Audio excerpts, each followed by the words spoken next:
Alors immobilier, la crise aussi à Paris, c'est la question du 13h.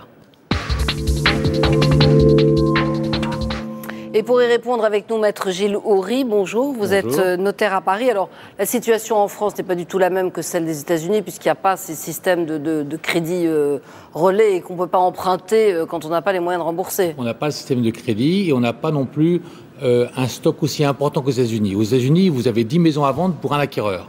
Or, en France, on est en pénurie d'appartements. On est cruellement, et surtout en Ile-de-France, on manque de maisons, on manque d'appartements. Est-ce que vous considérez tout de même aujourd'hui que le marché immobilier a atteint un palier, la partie haute, si je puis dire, du prix ? Oui, nous estimons qu'aujourd'hui, on est à un sommet au niveau des biens immobiliers.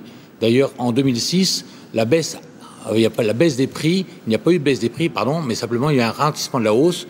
Les prix ont augmenté de l'ordre de 10%, ce qui est beaucoup quand même. Quand on voit qu'un gros groupe comme l'américain se retire du marché français, est-ce que ça ne risque pas tout de même de peser un petit peu ? Parce que s'ils vendent, certes, à des institutionnels 5 000 € le mètre carré, c'est très en dessous des cours actuels. Oui, bien sûr, mais quand on vend un paquet d'immeubles, on le vend toujours moins cher que quand on vend un appartement.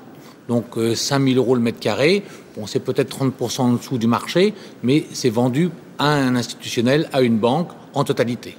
Un bon investissement aujourd'hui à Paris, dans un quartier comme ceux où investit Westbrook, c'est combien ? 6 000, 7 000, 8 000 € le mètre carré ? La moyenne à Paris, c'est 5 700 € le mètre carré. Et l'arrondissement le plus cher étant le 6e, à 8 800. D'accord.